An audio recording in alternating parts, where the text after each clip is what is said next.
Well, as you know, Leonard Nimoy passed away and has been laid to rest. And here we thought a good time to sort of look back at the legacy of Nimoy as an actor and this character that he developed called Mr. Spock, and the impact that Mr. Spock and Star Trek had on our space program in this country. Joining us on the line right now is Dr. Tom Jones, former NASA astronaut, author of Skywalking, a co-author of Planetology. It's good to have you on and I have a picture here. Is this your crew dressed as the officers of the USS Enterprise? I see. Good morning, Brian and Larry. No, that's not my crew. It's the STS-54 crew. There were so many Star Trek fans in the astronaut corps that at one point in the early 90s, a group of shuttle astronauts went out to Paramount and got on the set, put on uniforms, and they had one of their crew portraits taken in Star Trek gear. So Boy, that's how big it was. You guys really are nerds, aren't you? That's the whole idea of space program. But the truth of the matter is that if you talk to people at NASA, many of them will say they first got interested in space by watching the Star Trek series on TV. Certainly true. And I was just reading that Nichelle Nichols, who played Uhura, actually inspired NASA to be more aggressive in recruiting minorities and women for the shuttle program. And so, she gave a speech back in the mid-'70s before the shuttle astronauts had been hired, and because of her inspiration and her pushing NASA, they recruited as many minorities and women in their first shuttle class in 1978. So Mae Jemison, the first black American woman in space, actually appeared in a Star Trek episode after she was selected. Yeah, and I look back at the old episodes, and you really look at they were very forward thinking. I mean, for example, you see things like the little crystals, the memory crystals that they use to store information on. That's just like a USB device today. And then you see things like the communicator devices, which are not a stretch to they look exactly like some of the cell phones that came out a while later. Yeah, I think cell phones are directly inspired by that. Yeah.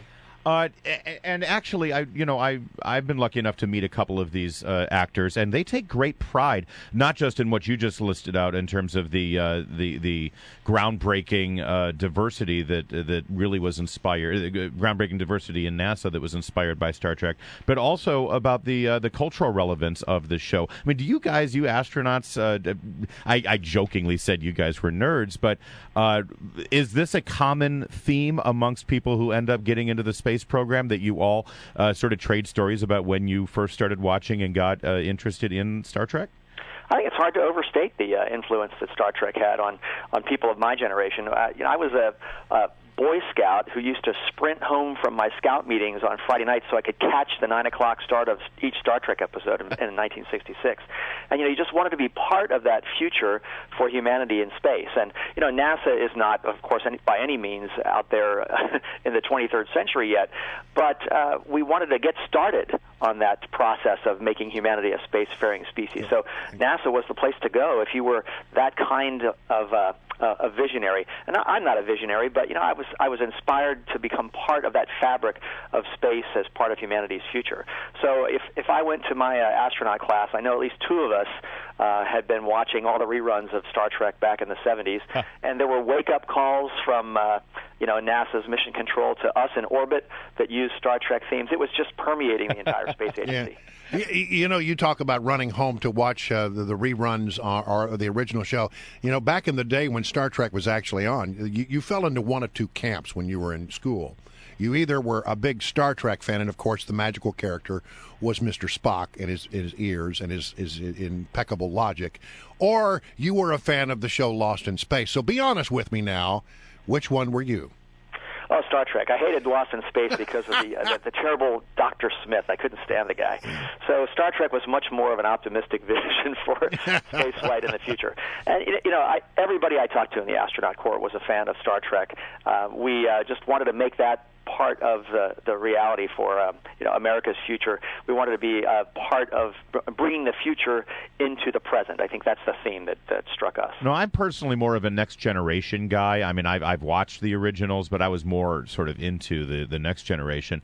But it makes me wonder. Look at where NASA is now. You talk about how you all were drawn toward NASA because of the inspiration, in part by what you saw in Star Trek. You wanted to be part of that sort of space exploration. And NASA at this point, I mean, other than the probes that are being sent out at various places, really NASA isn't doing that kind of exploration. It sort of just continues to take things up and down to the space station.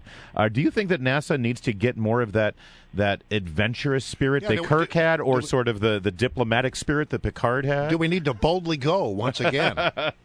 I think that America needs to boldly go. I think the people who need to be inspired by Star Trek are the policymakers, the politicians in Washington, rather than the NASA folks. The NASA folks have the spirit, and I think they're just held back by budgets and by a lack of vision, up at the top. Okay, but what makes that so cool and enticing and romantic is the idea of Earthlings leaving our solar system and traveling all throughout the galaxy to meet with other species. If you don't believe that there are other species out there, then what's the point?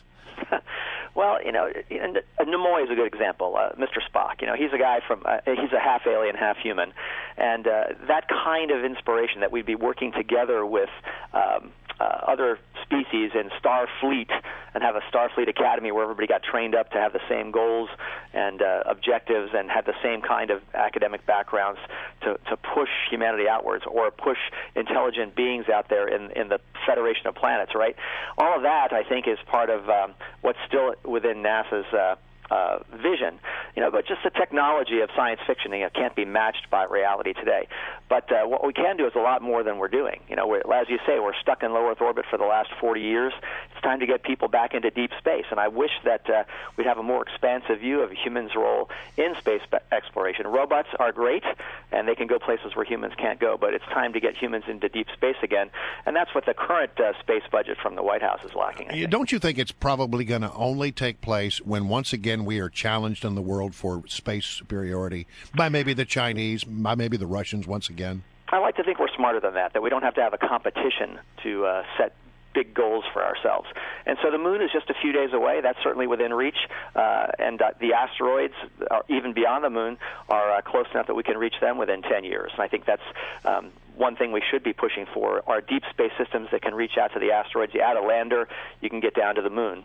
And then you can have a wake-up call from mission control to an outpost on the moon with a Star Trek theme. There you go. I hasten to point out to Dr. Jones and anyone else listening that Mr. Spock was in fact a fictional character, and he fictionally was half human and half alien. But some of us actually don't believe that there are aliens out there. So I just in case people are not paying attention and they think that we're talking about some documentary out there that was called Star Trek, I circle back to the other issue. If there aren't other beings out there on other planets, and you don't believe that there are, and there's never been any evidence that there is life on other planets, then what's the point of spending so much money on space travel? Well, I think that the evidence actually is good that there are life-bearing planets out there. There's probably in the Milky Way galaxy, about 8 billion Earth-like planets that have water in the right temperature zone around their stars where life could be supported. So that's the current statistic that we've got from searching for extrasolar planets. And I think it's likely that we'll find life in our own solar system, let alone around other stars. Now, intelligent life, that's going to be a harder search. So we're listening for those signals today. But even if there's nobody out there, we have to find out what that answer is. And that's one of the reasons for going into space, is to get to the bottom of really tough questions like, is there life on Mars or other planets in the solar system? Let's go in search of some of them Class M planets, right? Right. There are about 8 billion of those Class M's out there. That's right. Well, astronaut Tom Jones, thank you for joining us. Live long and prosper, sir. Yes, thank you, Dr. And Jones. And Leonard Nimoy. Yes. By the way, Class M, also, that's a fictional description of a planet from Star Trek. That's what you say. It's pretend. I know.